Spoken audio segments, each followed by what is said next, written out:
Good morning, class 6 students. Welcome again to your social studies classes, and we are studying chapter number 14 in your subject. तो हम लोग chapter number 14 पढ़ रहे हैं ना. Chapter number 14 का नेम क्या है? द वैदिक एज 1500 BCE. इस चैप्टर में आप लोग वैदिक एरा के बारे में पढ़ रहे हो कि जो वेदों का एज था उस दौरान लोग कैसे रहते थे. तो हम लोगों ने वैदिक एज में अर्ली वैदिक एज के बारे में पढ़ लिया था.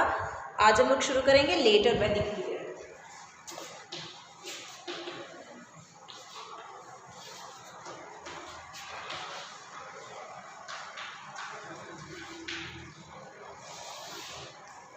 मतलब कि जो वेदों का बाद का जो काल था, लेटर था, जो बाद में आया, वो कौन सा काल था. चलो तो सारे बच्चे आ जाए पेज नंबर 99 पे.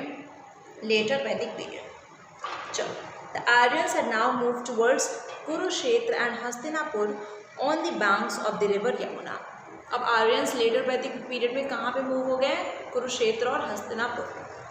ठीक है, यमुना नदी के किनारे दोनों जो जगह है वो बना हुआ है, उपस्थित है. From Punjab they had moved further east and From Punjab, they had moved further east and south and occupied the valleys of the rivers Ganga and Yamuna. ठीक है, पंजाब से वो लोग दक्षिण की तरफ मूव किए गए और गंगा और यमुना नदी के किनारे जो भी ज़मीन था वहाँ पे वो लोग बस गए. Aryans called iron as shyamayas black metal. Aryans जो था, अंडरलाइन कर लीजिए, वो आयरन को श्यामयास कहते थे, ब्लैक मेटल. चलो तो लेटर वैदिक पीरियड को में क्या था? रेस्ट ऑफ द 3 वेदों में आप लेटर वैदिक पीरियड के बारे में जानते हो, जो कि सामवेद है, यजुर्वेद और अथर्ववेद. ठीक है, रामायण, महाभारत और some parts of Puranas were also compose during this period. सब इसी दौरान लिखी गई. Ramayana was written by Valmiki, underline करिए. Mahabharata was written by Ved Vyas. ठीक है, तो रामायण किसने लिखी? महर्षि वाल्मीकि ने. और महाभारत किसने लिखा? महर्षि वेद व्यास ने.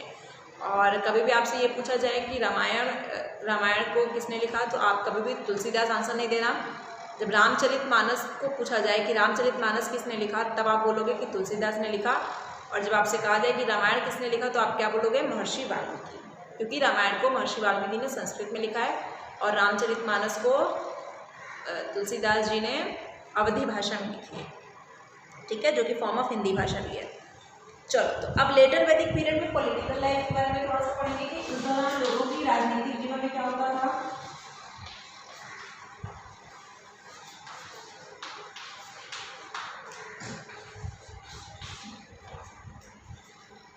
The Rajan became a king now with a proper kingdom and a big army at his disposal. अब जो राजा होते थे उनकी एक प्रॉपर आर्मी होती थी और वो एक अच्छे राजा बन जाते थे, मतलब प्रॉपरली राजा बन जाते थे. प्रॉपरली किंगडम वहाँ पे फ्लरिश करता था. Extent of his kingdom determined his power and status. और जितना भी उनका क्षेत्रफल बड़ा होता था उससे ये पता चलता था कि हाँ भाई, ये राजा इतने ज़्यादा स्ट्रॉन्ग है, इतने ज़्यादा पावरफुल है. राजा नाउ एंजॉयड टाइटल्स लाइक सम्राट एंड महाराजा धीराज. अब राजा को इस दौरान लोग क्या कहते थे? सम्राट या फिर महाराजा धीराज भी बोलते थे. ठीक है, वर्ल्ड जनपद meaning kingdom first appear during this period. Underline कर लीजिए, जनपद जिसका मतलब होता है किंगडम, ये इसी पीरियड में हमें दिखाई पड़ता है. इन discharging his duties king was assisted by a priest. अब किंग को सहायता मिलती थी प्रीस्ट से उनके कार्यभार को संभालने के लिए. कमांडर इन चीफ भी सहायता प्रदान करते थे और अदर ऑफिशियल्स. ठीक है, टैक्स कलेक्ट किया जाता था, लोगों से कर लिया जाता था, पैसे लिए जाते थे राजा के बिहाफ पे कि हाँ भाई राजा मंगवाया है. By an officer. वो ऑफिसर कौन था? संग्रहिता. संग्रहित्रा जो थे वो टैक्स कलेक्ट करते थे on behalf of king. Sabha samitis were not as powerful as before. पहले सभा और समिति सबसे ज़्यादा पावरफुल होती थी अर्ली वैदिक पीरियड में, लेकिन अब वो इतनी ज़्यादा पावरफुल नहीं थी. इंटायर कंट्रोल जो किंगडम का था वो राजा के हाथ में होता था. अब वुमेन को इस दौरान परमिट नहीं किया जाता था कि आप एडमिनिस्ट्रेशन में पार्टिसिपेट करो, जबकि अर्ली वैदिक पीरियड में वुमेन एडमिनिस्ट्रेशन में भी पार्टिसिपेट करती थी, भागीदारी थी ना, पूजा पाठ भी वो करती थी. ठीक है, लेकिन अभी यहाँ पे एडमिनिस्ट्रेशन में, मैनेजमेंट में वुमेन को परमिट नहीं किया गया कि आप पार्टिसिपेट करोगे. Which was now dominated by the princess and priest. अब सिर्फ और सिर्फ राजा लोग और जो प्रीस्ट होते थे, जो ब्राह्मण्स होते थे, वो पार्टिसिपेट करते थे। To strengthen their positions king perform various sacrifices, yajna, अलग अलग प्रकार के यज्ञ करते थे राजा लोग अपने पोजीशन को इम्प्रूव करने के लिए, बढ़ाने के लिए। जैसे कि राजसू यज्ञ कर लिया, अश्वमेध यज्ञ कर लिया और वाजपेय यज्ञ कर लिया। उसको भी अंडरलाइन कर लीजिए, कौन कौन से यज्ञ करते थे? राजसू यज्ञ, अश्वमेध यज्ञ और Vajapeya. Rajasuya yajna was suppose to confer supreme power on the king. अगर ये कोई यज्ञ करता था कोई राजा, इसका मतलब ये होता था कि भाई ये सुप्रीम पावर है, मतलब ये पूरे दुनिया में रूल ही नहीं का है। Ashvamedha yajna, a horse belonging to the king went into neighbouring kingdoms. Ashvamedha yajna में क्या होता था कि कोई एक राजा होता था, वो अपना घोड़ा छोड़ता था और वो घोड़ा अलग अलग अदर किंगडम्स में जाता था। If the horse was stopped in any territory then a war ensured. और अगर कोई भी किंगडम का राजा अगर उस घोड़े को पकड़ लेता था तो फिर क्या होता था कि जो राजा ने उस घोड़े को छोड़ा है और जो राजा ने उसको पकड़ा है, उन दोनों के बीच में युद्ध छिड़ जाता था। उसके बाद युद्ध के बाद if the horse was allowed to move on freely the territory through which the horse pass became the king's land. This horse would be sacrifice later. और उसके बाद फिर वो जहाँ से भी हॉर्स वहाँ से जाता था और लोग उसको नहीं पकड़ते थे, तो इसका मतलब ये होता था कि वो सारा जगह जिस राजा ने घोड़ा छुड़वाया है उसी का है। चलो, वाजपेयी यज्ञ में क्या होता था? Was a chariot race in which the king's chariot always won against those of his subjects. इसमें जो रथ का रेस होता था, रथ का, तो जो रथ सबसे ज़्यादा जिस राजा का जीतता था वो सुप्रीम पावर उसको मानते थे। चलो, इकोनॉमिक लाइफ क्या थी उस दौरान लोगों की?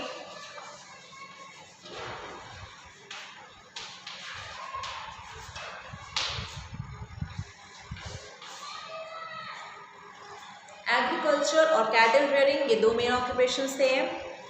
टू इम्पॉर्टेंट चेंजेस एग्रीकल्चर में आ गए, कौन कौन सा?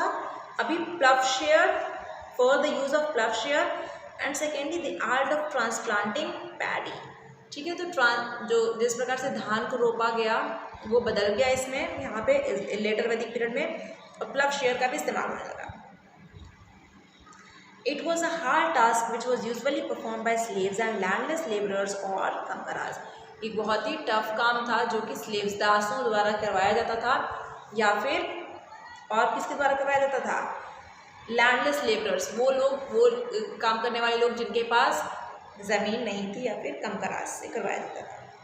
चलो, houses were made of burnt bricks. अभी पक्के ईंटों से घर बनवाया जाता था और लकड़ियों से रूफ्स थे, जो छतें होती थी वो बैम्बू पोल्स, और फ्लोर्स जो थे वो फाइन येलोइश अर्थ, मतलब कि फाइन येलोइश कलर का ज़मीन होता था, और जो रूफ्स थे वो बैम्बू पोल से बनवाते थे छत।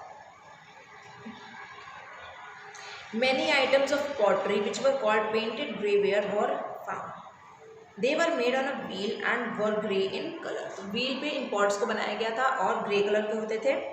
Designs in black and red geometric patterns were also found. और ब्लैक और रेड ज्योमेट्रिक पैटर्न में डिज़ाइंस भी हमको मिलते हैं।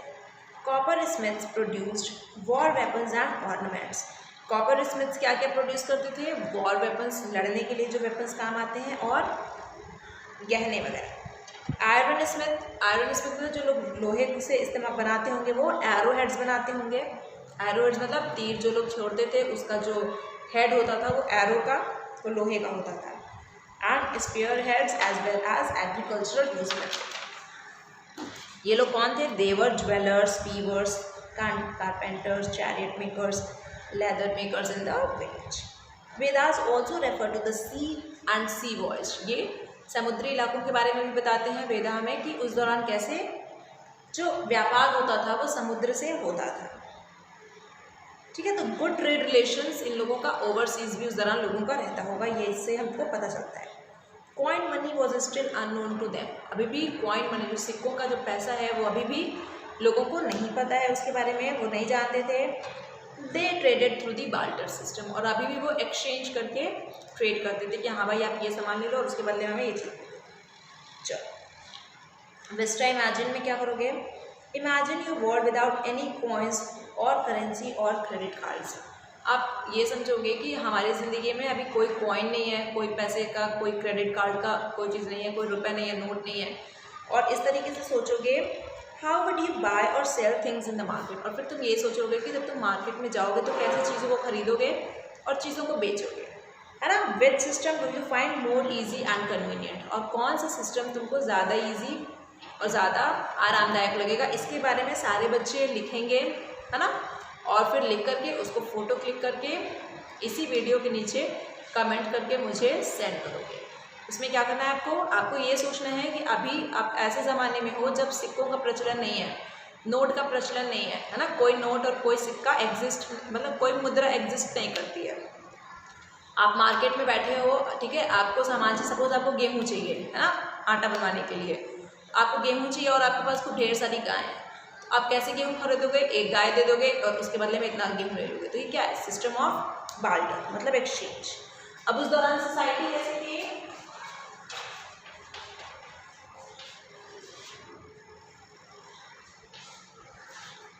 इसके बारे में सारे बच्चे लिख के मुझे कमेंट करके सेंड करेंगे इस वीडियो के नीचे। Women did not have the position that they had in the early वैदिक पीरियड। अब वुमेन की जो सोसाइटी में पोजीशन थी वो नीचे हो गई थी, गिर गई थी। Even though the presence of women was essential in religious ceremonies, religious धार्मिक चीज़ों के लिए तो वुमेन की ज़रूरत होती थी, लेकिन अभी भी सोसाइटी में लोअर पोजीशन थी। There education is also taken a back seat, और अब लड़कियों को भी पढ़ाया लिखाया नहीं जाता था। Family continue to be the basic unit of society, अभी भी परिवार में फादर जो होते थे वो हेड ऑफ द फैमिली होते थे। बॉयज़ को गुरुकुल भेजते थे जैसे कि अर्ली वैदिक पीरियड में भेजते थे। सोसाइटी अभी भी 4 वर्णों में डिवाइडेड थी, ब्राह्मण, क्षत्रिय, वैश्य और शूद्र, ठीक है। But the caste system was not determined by birth, लेकिन अभी जो कास्ट था वो बर्थ के हिसाब से डिटरमाइन करने लगा गया, ना कि गोरे और काले के भेद पर, and not by the occupation. A person born in a particular caste could not change it in his lifetime, ठीक है। तो कोई भी अगर लड़का है, बच्चा है, वो अगर ब्राह्मण के घर में जन्म ले लिया तो वो ब्राह्मण ही जीवन भर रहेगा, वो अब शूद्र नहीं बन सकता। शूद्र के घर में अगर कोई बच्चा जन्म लिया था तो वो शूद्र रह जाएगा जिंदगी भर, वो ब्राह्मण नहीं बन सकता। सोसाइटी को जो रूल करता था, जो सबसे प्रमुख था, वो कौन था, ब्राह्मण और क्षत्रिय, वो साथ ही मिलकर काम करते थे। वैश्य क्या थे, रिच ट्रेडर्स थे, लेकिन उनके पास भी बहुत ज़्यादा पावर नहीं था। शूद्र को क्या, अनइम्पॉर्टेंट जॉब्स, मतलब कि जो काम ज़्यादा इंपॉर्टेंट नहीं होता था वो उनको दे देते थे। They were deprived of many of the privileges enjoyed by other 3 classes, और जो अदर 3 क्लासेस जो बहुत सारी प्रिविलेज एंजॉय करते थे, है ना, उनको रिस्पेक्ट मिलती थी। शूद्र को सब चीज़ों से डिप्राइव्ड थे, उनको कोई किसी प्रकार की इज्जत वगैरह नहीं मिलती थी। चलो, no more. During the later Vedic period life of a man was divided into 4 ashram और स्टेजेस। दे वर, अंडरलाइन करेंगे सब कुछ। लेटर वैदिक पीरियड में जो एक व्यक्ति का जीवन था उनको 4 भागों में बांटा जाता था। कैसे भाई, पहला हो गया ब्रह्मचर्य और स्टूडेंट लाइफ। वो स्टेज जब बच्चा क्या होता था, गुरुकुल जाता था और वहाँ से शिक्षा ग्रहण करता था, जिसका नाम हम लोग ब्रह्मचर्य कहते हैं, या फिर उसको हम लोग स्टूडेंट लाइफ के नाम से भी जान जाते हैं। गृहस्थ और the life of a house holder. फिर क्या होता था, जब बच्चा बड़ा होता था तो उसका विवाह कर दिया जाता था, है ना, शादी होती थी उसकी, और फिर वो गृहस्थ जीवन में एंटर करता था, जिसको हम लोग life of a house holder के नाम से जानते हैं।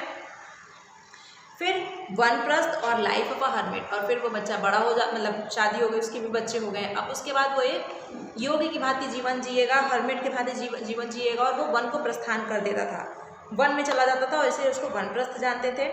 संन्यास और complete renunciation of all worldly pressures, उसके बाद वो सन्यासी बन जाता था, सारी जितने भी इंजॉयमेंट है ज़िंदगी के उन सब चीज़ों को छोड़ देता था। Each man and women was suppose to pass through all 4 stages in life. तो हर एक व्यक्ति, चाहे वो पुरुष हो चाहे महिला हो, इन 4 स्टेजेस को पास उसको करना होता था। चलो, रिलीजन क्या था उस दौरान,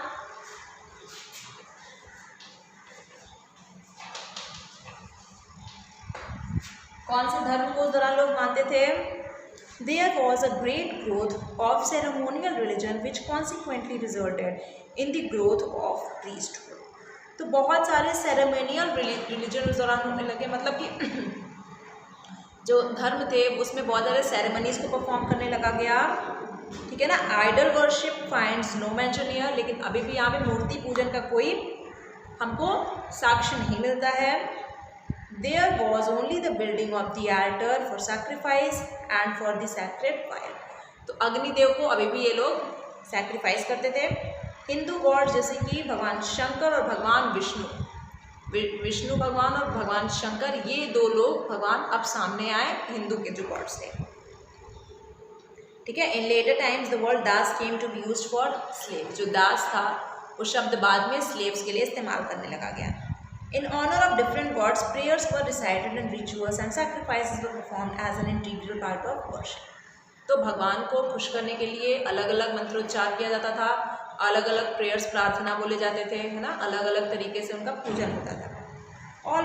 Most of the rituals involved the offering of grains, ghee, etc. to the fire. Now sacrifices involving the killing of animals also took place. क्या होता था कि बहुत ज़्यादा भगवान को खुश करने के लिए लोग क्या करते थे, यज्ञ वगैरह में अनाज वगैरह डाल देते, है ना, यज्ञ करवा देते, बीच में हवन कुंड में अनाज डाल देते, घी डाल देते, ये सब डाल देते। और अभी इस दौरान क्या होने लगा कि आपका जो एनिमल सैक्रिफाइस है, मतलब जानवरों का जो बलि देना है, वो भी शुरू हो गया। Brahmans were the priest specially train to perform such rituals and sacrifices on behalf of the people. In return, they were offered dakshina और gifts in the form of gold, cloth और cows। ठीक है। तो ब्राह्मण लोग ही पूजा पाठ करवाते थे और उसके बदले में वो दक्षिणा लेते थे। दक्षिणा में वो लोग सोने का ज्वेलरी वगैरह ले लेते थे, कपड़े लेते थे या फिर गाय ले लेते थे। ठीक है बच्चों, तो यहाँ तक आपका ये ख़त्म हो जाता है। उसके बाद वेरियस कल्चर्स इन इंडिया और बाकी टू रिमेंबर हम लोग पढ़ेंगे नेक्स्ट क्लास में। Okay class, thank you.